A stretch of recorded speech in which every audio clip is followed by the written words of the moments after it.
TNTV Tamil ஊடகம், தனித்துவமான தமிழ் ஊடகம். உலகெங்கிலும் வாழும் டிஎன்டிவி தமிழ் ஊடகம் பார்வையாளர்களுக்கு அன்பு வணக்கம். தமிழ்நாடு சட்டமன்ற தேர்தல் வருகிற 23ஆம் தேதி நடைபெறவிருக்கிறது. அதற்கு முன்பாக தமிழகம் மட்டுமல்லாமல் ஒட்டுமொத்த இந்தியாவிலும் அரசியலினுடைய பார்வை மாற்றம் பெறுகிறது. அரசியலே ஒரு புது வடிவம் எடுப்பதற்கான அறிகுறிகள் தென்படுகின்றன என்கிறார் மூத்த பத்திரிகை ஊடகவியலாளர் திரு நாச்சி செல்வராஜ் அவர்கள். ஐயா வணக்கம். வணக்கம். வணக்கம். மேற்கு வங்க முதலமைச்சர் மம்தா பானர்ஜி திடீர்னு ஒரு பெரிய குண்டை தூக்கி போட்டாங்க. மு.க. ஸ்டாலின் அவர்களுக்கும் தேர்தல் ஆணையத்திற்கும் பாஜகவிற்கும் ஒரு ரகசிய உடன்பாடு இருக்கிறது அப்படின்னு 2 முறை பேசியிருக்காங்க. திடீர்னு சம்பந்தமே இல்லாமல் மம்தா பானர்ஜி அவர்கள் மு.க. ஸ்டாலின் அவர்களை பற்றி பேச வேண்டிய தேவை என்ன இருக்கு? 2 பேருமே இந்தியா கூட்டணியில் இருக்காங்க. என்ன நடந்துட்டு இருக்கிறதா நீங்க நினைக்கிறீங்க? அதாவது மம்தா பானர்ஜி அவர்கள் சாதாரண அரசியல்வாதி இல்லை. ஆரம்பத்தில் அவர்கள் போராட்ட குணம் மிக்கவர். ஆரம்பத்தில் காங்கிரஸ் கட்சியில் இருந்தால் கூட அவர் தனக்காக தன்னிச்சையாக தனக்கான ஒரு அரசியலை தேர்ந்தெடுத்து அந்த பாதையில் சென்று கொண்டிருக்கக்கூடிய ஒரு மிகப்பெரிய ஒரு அரசியல் ஆளுமை மம்தா பானர்ஜி அவர்கள்.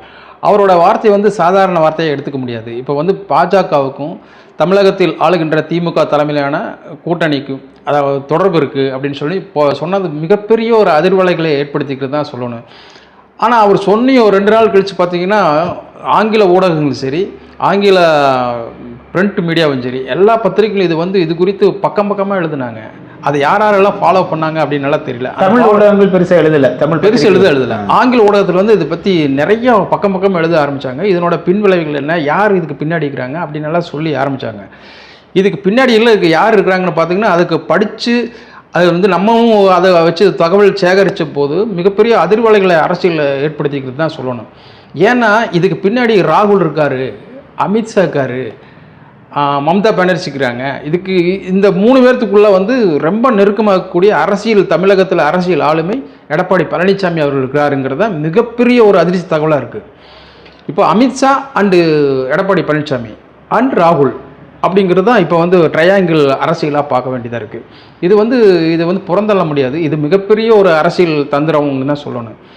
ஏன்னு கேட்டிங்கன்னா அதுக்கப்புறம் மம்தா பானர்ஜி பேசினதுக்கப்புறம் கிட்டத்தட்ட அரசியல் அதாவது ஐஏஎஸ் ஐபிஎஸ் அதிகாரிகள் எல்லாம் அடித்தடி மாற்றங்கள் வந்துட்டு இருக்கிறது அடுத்தடுத்து தமிழகத்தில் பார்த்துருக்கோம். இப்போது நீங்கள் மம்தா பானர்ஜி, ராகுல் காந்தி, எடப்பாடி பழனிசாமி ஒரு புதிய முக்கோணத்தை சொல்லியிருக்கீங்க. இது எனக்கே ஒரு புதிய தகவலாக இருக்குது. ஏன்னா இப்போ பார்த்தீங்கன்னா ஆளுங்கட்சி திமுக, எம்.கே. ஸ்டாலின் அவர் இந்தியா கூட்டணியில் இருக்கார். மம்தா பானர்ஜி அவர் அவர் மீது விமர்சனம் வைக்கிறாங்க. அவர் பாஜகவோட கூட்டணியில் இருப்பதை விமர்சனம் வைக்கிறாங்க. இப்போ நீங்கள் சொல்கிற கணக்கு முழுவதுமே புதுசாக இருக்கு. அதுக்கு உதாரணம் நான் சொல்கிறேன். இப்போது மை பிரதர்னு சொல்லிட்டு இவர் சொல்லிட்டே இருந்தார்ல ஸ்டாலின்.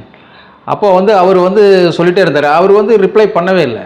1. 2வது இந்த 20 ராகுல் காந்தி சொல்கிறீங்க. ஆமாம், ராகுல் காந்தி அவர் கூட ஒரு சமீப காலங்களில் ஒரு பெரிய ஒரு ஃப்ரெண்ட்ஷிப் ஒன்றும் கிடையாது. அதே சமயத்தில் அவர் புறந்தள்ளுற மாதிரி தான் அவர் பல விஷயங்கள். புதுச்சேரி திமுக பெயரையும் மு.க. ஸ்டாலின் பெயரையும் சொல்லலையே. அதை தான் சொல்ல வரேன். ஸோ சமீப காலங்களில் அவர் பாராமுகமாக தான் இருக்கார். இன்னும் சொல்லப்போனால் பச்சையாக சொல்லப்போனால் லெஃப்ட் ஹேண்டில் அவர் டீல் பண்ணுறாரு அப்படின்றது சொல்லணும். ஏன்னா அந்த அளவுக்கு ராகுல் காந்தி அவர் ஸ்கிப் பண்ணுறாரு, ஸ்டாலினை ஸ்கிப் பண்ணுறாரு அப்படின்னு சொல்லணும். அதனால தான் இந்த விஷயங்கள்லாம் வெளியே வருது. அதனால தான் இந்த முக்கோண பவர் பாயிண்ட்னு சொன்னதுக்கு காரணமே அதில் ராகுல் காந்தி இருக்கார். மம்தா பானர்ஜி சொல்கிறதுக்கு காரணம் அதுதான். பின்னாடி எப்படி வேணாலும் மாறலாம் அப்படிங்கிறது ஏன் அப்படின்னு காரணம். அப்போது ராகுல் காந்தி ஏற்கனவே நீங்கள் பார்த்தீங்கன்னா தமிழ்நாடு காங்கிரஸ் கட்சி குறிப்பாக திருச்சி வேலுச்சாமி, மாணிக்கம் தாகூர் இவங்களெல்லாம் வச்சு திமுக விமர்சனம் செஞ்சுட்டே இருந்தாங்க. இது ராகுல் காந்தியோட ஆசீர்வாதம் இருந்ததுன்னு சொல்லப்பட்டது. ஆமாம். இப்போ அதே இந்தியா கூட்டணி சேர்ந்த மேற்கு வங்க முதலமைச்சரும் இப்போ ஸ்டாலின் மேலே ஒரு விமர்சனத்தை வைக்கிறாங்க. அப்போ இது இந்த தொடர்பு பற்றி தான் நீங்கள் சொல்கிறீங்களா? ஆமாம், இந்த தொடர்பு இதுக்கு மேலே இன்னொரு பெரிய தொடர்பு இருக்குது. இது என்ன தொடர்புனா அது நடிகர் விஜய். என்ன காரணம் கேட்டிங்கன்னா நடிகர் விஜய் காங்கிரஸுக்காக நிறைய பேர் என்கிட்ட இன்னும் தொடர்பு இருக்கிறாங்க. காங்கிரஸ் என்னோட கட்சி ஓப்பன் அடிக்கிறார் அவர். இன்றைக்கும் எனக்கு ஓட தொடர்பு இருக்கிறாங்க. அதனால் காங்கிரஸ் எனக்கு ஓட்டு போடும் இந்த தேர்தல். அதில் நீங்கள் சொன்னதில் மிக விஜய் குறிப்பிட்ட இன்னொரு சில சொற்களையும் நான் நினைவுபடுத்துகிறேன். சில தமிழ்நாடு காங்கிரஸ் கட்சியை சேர்ந்தவர்களை பணம் கொடுத்து திமுக தன்வசம் விலைக்கு வாங்கி விட்டது. மீதம் இருக்கக்கூடிய உண்மையான காங்கிரஸ் கட்சிக்காரர்கள் நம்ம பக்கம் தான் இருக்காங்க அப்படின்னு சொல்கிறார். ஆமாம், இது உண்மை. காங்கிரஸோட தீராத காதல் இருக்காரு விஜய். அது என்னென்ன என்னை விட்டு அது போகாது, நானும் அதை விட்டு போக மாட்டேன் அப்படிங்கிறதா. ஏன்னா ராகுலுக்கும் விஜய்க்கும் ஒரு அண்டர்ஸ்டாண்டிங் இன்னைக்கு வரைக்கும் இருக்கு அப்படிங்கிறதா. ஆமாம், இதனால வரைக்கும் விஜய் கட்சி ஆரம்பிச்ச காலத்துல இருந்து காங்கிரஸ் விமர்சனமே பண்ணது இல்லையா? பண்ணதே இல்லை. அதுக்கு காரணம் இதுதான். இந்த பவர் பாயிண்ட் 3 பாயிண்ட் இருக்குன்னு சொன்னல, அதுக்கு பின்னாடி இவங்கெல்லாம் இருக்காங்க. இப்போ மம்தா பானர்ஜி வந்து இப்போ மு.க. ஸ்டாலின் அவர்களே இப்படி ஒரு குற்றச்சாட்டு வச்சாங்க. ஆனால் இதுக்கு வந்து திமுக தரப்புல இருந்தோ ஸ்டாலின் தரப்புல இருந்து எந்த விதமான ஒரு பதிலும் சொல்லலை. இல்லைங்க அப்படி இல்லைன்னு சொல்லியோ அல்லது வந்து மம்தா பானர்ஜியை வந்து டேமேஜ் பண்ணுற மாதிரி பேசாமல் அமைதியாக கடந்து போகிறதுக்காக என்ன காரணம் நினைக்கிறேன்? அதுக்கு நிறைய காரணங்கள் இருக்குது. என்னென்னு கேட்டிங்கன்னா, எங்கள் அப்பா குதிர்க்குள்ள இல்லை அப்படிங்கிற மாதிரி நிலைமை ஆயிடும். ஏன்னா அவங்க வந்து இப்போ வந்து அண்டர்ஸ்டாண்டிங் வந்து எனக்கு பணம் கொடுக்கல, கல்வித்துறைக்கு பணம் கொடுக்கல, இல்லை வந்து ஜிஎஸ்டி எனக்கு பணம் கொடுக்கல அப்படின்ட்டு இவங்க வெளிப்படையாக சொன்னால் கூட மற்ற விஷயங்களில் வந்து இதுனா வரைக்கும் வந்து இவங்க மேலே யாராவது மத்திய அரசு குற்றம் சாட்டி யாராவது ஜெயிலுக்கு போய்க்கிறாங்களா, இல்லை சிறைக்கு போய்க்கிறாங்களா, இல்லை வந்து பொருளாதார குற்றவியலை வந்து தண்டிச்சிருக்கிறாங்களா, இல்லை கோர்ட்டு இதை தண்டிச்சிருக்கிறேன், இந்த மாதிரி எதுவுமே இல்லை. அப்படிங்கிற போது இப்போ அந்த ஸ்டாண்டிங் வரபோது இப்போ ஃபோர்காஸ்டிங் ஒரு அரசியல்வாதியாக மம்தா பானர்ஜி என்ன நினைப்பாங்க, அவங்களுக்குள்ள அண்டர்ஸ்டாண்டிங் இருக்குது, இதெல்லாம் ஒரு ரீசனாக இருக்குது 5 வருஷம். ஏன்னா நாம் வந்து அடிக்கடி அவங்க கூட சண்டை போடுறோம், நம்ம தொண்டர் அவங்க கூட சண்டை போடுறோம், பிரச்சனையாகுது, வெளியே வருது, பணம் கேட்குறத கொடுத்துட்றா, புது திட்டங்களுக்கு வந்து அலோவ் பண்ணுறான், அங்கே மட்டும் எப்படி அப்படிங்கிறத ஒரு மிகப்பெரிய கொஸ்டின் தானே. அதன் அடிப்படையில் வந்து திமுக மேலே அவங்களுக்கு சந்தேகம். அதுதான் இதே சந்தேகம் தான் ராகுல் காந்திக்கு இருக்குது. இதே சந்தேகம் அவருக்கு, அதாவது மம்தா பானர்ஜி சொன்னதுனால அவருக்கு இன்னும் ஊர்ஜிதமாயிருச்சு. இன்னும் ஊர்ஜிதமான காரணத்தினால்தான் பாண்டிச்சேரியிலும் மற்ற விஷயங்களும் இங்கே சீட் ஷேரிங்கிலும் எந்த விஷயத்துலையும் அவங்க கண்டுக்கவே இல்லை, கையெழுத்தும் போடல. இப்போ ராகுல் காந்தி மம்தா பானர்ஜியும் ஒன்று சேர்ந்து தமிழ்நாடு சட்டமன்ற தேர்தலுக்கு முன்பாக பாஜகவோடு நெருங்கிய கூட்டுறவில் வந்து திமுக இருக்கிறதுங்கிறது எக்ஸ்போஸ் பண்ணிட்டாங்க. ஆமாம், எக்ஸ்போஸ் பண்ணிட்டாங்க. அப்போது என்ன பண்ணியிருக்கணும், சைமல்டேனியஸாக வந்து அப்போ ராஜாவோட ஆடியோவும் வெளியே வருது, அதுக்கடுத்து தொடர்ந்து இந்த பிரச்சனையும் வெளியே வருது. அப்படின்னு என்ன காரணம், அப்போ ராஜாவோட ஆடியோ வெளியே வர்றதுக்கு போது யார் ஆட்சியில் இருந்த மத்தியில் அப்படிங்கிறத கூட்டி கழித்து பார்த்தா காங்கிரஸ் இருக்குது. காங்கிரஸ் ஆட்சி காலத்தில் அந்த பேச்செல்லாம் பேசினதெல்லாம் அப்போ தான், இப்போ சீட் ஷேரிங் நடந்ததெல்லாம் அப்போ தான். ஸோ வந்து ஆடியோ அவங்க தான் வெளியிட்டிருப்பாங்களோன்னு ஒரு சந்தேகம் வருதா இல்லையா? அப்போ தொடர்ந்து இதெல்லாம் பார்க்குற போது இவங்களுக்குள்ள ஏதோ காங்கிரஸ் இதெல்லாம் பிரச்சனை பண்ணுது, அப்போ மம்தா பானர்ஜி மூலமாக வந்து இதை வெளிப்படுத்தி இதை சொல்கிறாங்க, அப்படி கூட எடுத்துக்கலாம் அப்படிங்கிறத. அப்படி பார்த்தா திமுக கூட்டணியில் காங்கிரஸ் இந்த அளவுக்கு வந்து பெரிய கடுப்பில் வேலை செய்கிறாங்க. மம்தா பானர்ஜி வெளிப்படையாகவே உடைச்சிட்டாங்க. இங்கே விடுதலை சிறுத்தைகள் வந்து ஆட்சி அதிகாரம் வேண்டும் நம்ம தொடக்கத்துலேருந்து பேசி இப்போ வந்து விலகி தான் நிற்கிறாங்க. உள்ளுக்குள்ளே வெளியே வந்து ஒன்றா நின்னாலும் உள்ளுக்குள்ளே விலகிட்டாங்க, மனதளவில் விலகியிருக்காங்க திமுகவினரும் விசிகாவினரும். அதே போல் நீங்கள் வந்து பார்த்தீங்கன்னா காங்கிரஸ் கட்சியும் இங்கே வந்து ஒரு கலாட்டா பண்ணிருச்சு, இடதுசாரிகளையும் திமுக வந்து ஒரு பெரட்டி போட்டுருச்சு. அப்படி பார்த்தா இந்த ஒட்டுமொத்த இந்தியா கூட்டணியில் இருக்கக்கூடிய எல்லா இந்த இடதுசாரி கொள்கைகளுடைய ஒடுக்கப்பட்ட மக்களுக்கு ஆதரவு இருக்கக்கூடிய எல்லா கட்சிகளுமே இப்போ திமுகவுக்கு எதிரான மனநிலைக்கு வந்திருக்காங்க அப்படின்னு நம்ம எடுத்துக்க முடியுமா?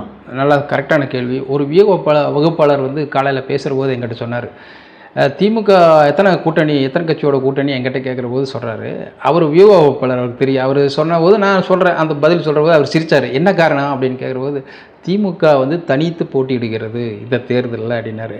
என்ன சார் சொல்கிறீங்க அப்படின்னு. ஆமாம், திமுக தனித்து போட்டியிடுகிறது, தேமுதிக வந்து அவங்க கூட ஒட்டிக்கிறாங்களா, இப்போது என்ன காரணம், 10 சீட்டு கொடுத்தாங்களா, ஒரு எம்பி சீட்டு கொடுத்தாங்களா, அப்புறம் ஸ்டேஜிலலாம் பேசுகிறபோது எப்படி பேசுகிறாங்க, விடுதலை சிறுத்தைகள் அவங்க கூட பேசுகிறாங்களா, கரெக்டாக இருக்கா, அவங்களுக்கு மோதுதான்.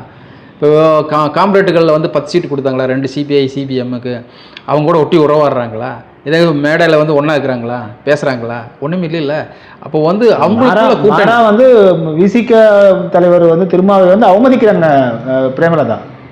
அவர் கூட்டணி எல்லா கட்சி தலைவர்களும் இப்போ எழுந்து நிற்கிறாங்க, கேண்டிடேட் நேம் சொல்கிற போது இவங்க நம்மகிட்ட சிரிப்போட உட்காந்துட்டு இருக்காங்க. அதுவும் அதுக்கு என்ன, அதை வந்து அதான் சொல்கிறாங்க, என்ன திமிர் இருந்தால் நீ அப்படி உட்காருவேன் அப்படின்னு சொல்லிட்டு ஊடகங்களில் வந்து பேசுகிறத அந்த நேரத்தில் எல்லாமே கமெண்ட் பண்ணுறது கரெக்டு தான் அப்படிங்கிறான். அந்த திமிருங்கிற வார்த்தையை அது வந்து ஏற்றுக்கிறான், கீழே இருக்கிறவன் கமெண்ட் போடுறான், இது வந்து கரெக்டான வார்த்தை.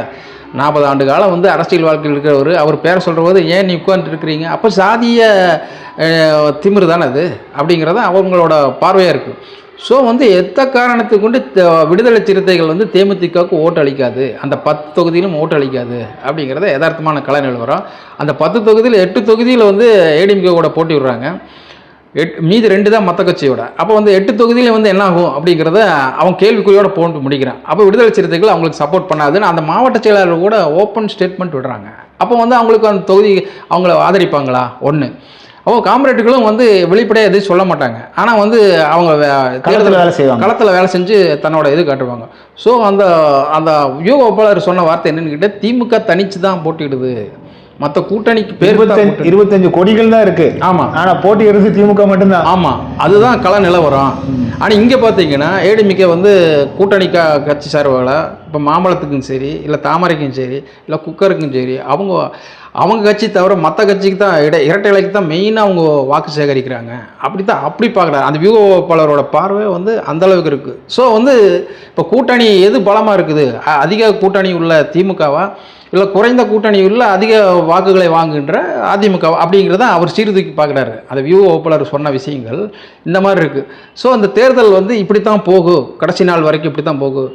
இப்போ வந்து திமுக தனிச்சு நிற்கிறனால எவர் பர்சன்ட் வரும்னு அவர் என்கிட்ட கேட்குறாரு. அப்போ திமுக உள்ள பர்சன்டேஜ் எல்லாத்துக்குமே தெரிஞ்சு வச்சிருந்தேன், இவ்வளோதான் பர்சன்டேஜ். அப்போ வந்து அதிமுகவுக்கு 21% தான். அது எடப்பாடி பழனிசாமி தனித்து நின்று. ஆமாம், அப்போ திமுக எவ்வளோ பர்சன்ட் இருக்குன்னு எல்லாத்துக்கும் தெரிஞ்ச விஷயம் தான். ஸோ வந்து இந்த தேர்தல் வந்து வெளிப்பாடுகள் எப்படி இருக்குது, ஃபோர்காஸ்டிங் பண்ணுங்க அப்படிங்கிறாங்க. நீங்கள் வந்து இன்னும் ஓரிரு நாட்களில் வந்து நீங்கள் அதெல்லாம் ஸ்டாண்ட் வெளியிட போகிறீங்க, உங்களோட வியூ பார்வை எப்படி இருக்குன்னு பாருங்கள், இதுக்கு தகுந்த மாதிரி பதில் சொல்லுவீங்க. நிச்சயமா. மிக்க நன்றி ஐயா, மிக்க நன்றி. நன்றி, வணக்கம். மீண்டும் மற்றொரு தலைப்பில் மற்றொரு ஆளுமையோடு உங்களை சந்திக்கிறேன். அதுவரை நன்றி, அன்பு, வணக்கம். வணக்கம். கோயம்புத்தூர் மாநகரில் 16 வகை தரமான எண்ணெய் வகைகள் கண்முன்னே அரைத்து சூரிய ஒளியில் வைக்கப்பட்டு முறையாக விற்கப்படுகின்றன. நேரிலும் அஞ்சல் வழியாகவும் வாங்கிக் கொள்ளலாம்.